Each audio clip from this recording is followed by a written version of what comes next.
Well, we are 31 days, 15 hours, 59 minutes, a little less now, to the big day, the day where all will go out and participate in the general elections. Well, now the tempo may have mellowed a bit, but politicians keep their eye on that election day, even attempting to recover lost ground as the days go by. They say there's no harm in trial, but will they succeed? Only time will tell. Good evening. Welcome to Nigeria 2015. I'm Chamberlain Oso. Well, parties take over to unit meetings, ward-to-ward sessions as part of their strategies to advance their course. The tussle may have shifted to the courts now as issues of eligibility, troops deployment, even party politics all featuring prominently there. Well, different issues of preparations won't just go away as of yet. Well, we'll make our rounds, as always, with some of our correspondents who we spoke with earlier. They will bring us up to speed about what's going on in their location. All right, that's not coming up now, but they will come up later. Don't forget, we'll also turn to the social media, where our web team will provide several platforms for you to air your views on the program. Remember, you can tweet at us using the hashtag Nigeria 2015, and then those Twitter handles you see showing on your screen now. And then if you've got any further comments, you can send us an email, nigeria2015@channelstv.com. Well, joining us tonight, we'll start here in our studios with Mr. Ademola, who is a policy analyst. Ademola Oshodi joins us from our studios here. Thank you. And then via Skype from our studios in Abuja, Senator Olorinimbe Mamora is the Deputy Director of the APC Presidential Campaign Organization. And then we'll move on now. We'll expect another guest to join us much later in the course of the program in here today. But how many more people will get their permanent voter cards? How ready are the political parties? What about the umpire themselves?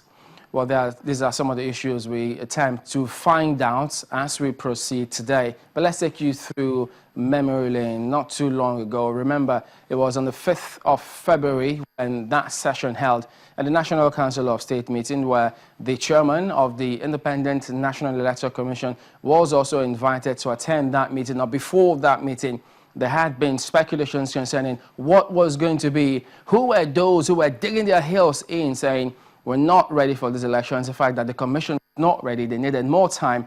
But eventually, that meeting held, and then the chairman did brief the National Council of States meeting, where he did say that, yes, he spoke about their preparedness for that election.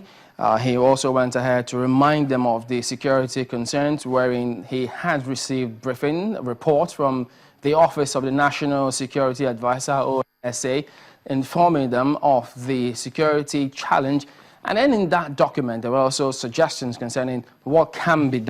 But then,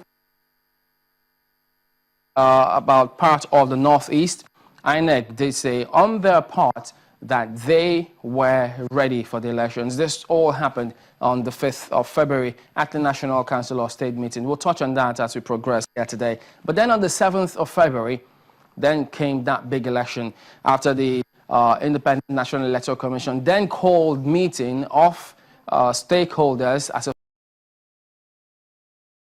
follow-up to that meeting, which was held on the 5th of February. It was on the 7th of February. Yes, the big announcement came up. Journalists almost everywhere, even the world, waited almost all day that day. And then the announcement came. The elections was not going to hold as scheduled. They had been postponed to the new dates now, March 28th and April 11th. Well, yes, indeed. You also did have several other comments that made the rounds at the time. Remember, the All Progressive Congress did speak up about that election, saying, look, they felt that the commission had been boxed to a corner. They felt also that the commission was indeed ready, but then, as we found ourselves, the election was not going to hold. But the PDPs, they did thumb up the commission, saying, well, yes, you need more time to get yourselves ready.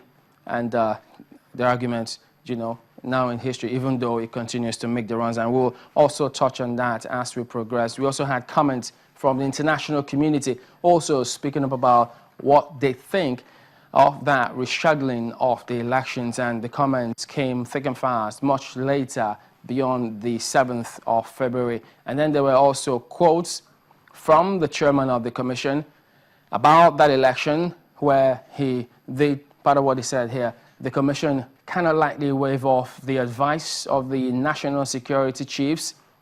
And so that announcement came on that day, which many thought that security played a big factor. They used different phraseology to describe what happened on that day.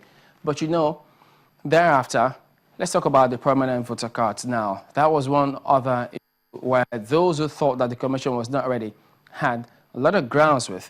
First and foremost, if we look through some of the data which pop up about the distribution of the permanent voter cards, well, the thing is, as of the 6th of February this year, 46.6 million permanent voter cards had been distributed.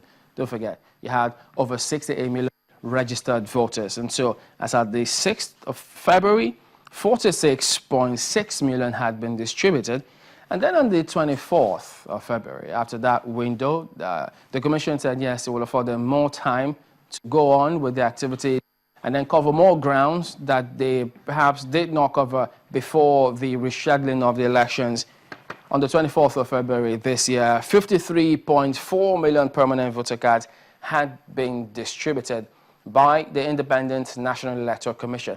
And that gave us a difference of about 6.9 million PVCs had been distributed in 2 weeks, the commission did say. And so they went on saying they give themselves a target, as a matter of fact. I think if they achieve 85% of distribution of the permanent voter cards, they think they will be good to go. Not that they couldn't have gone the time before the rescheduling of the elections. But security was cited at that time too. And so a lot has since happened ever since that time. Let's start with the 17th of February, the 19th of February, as a matter of fact.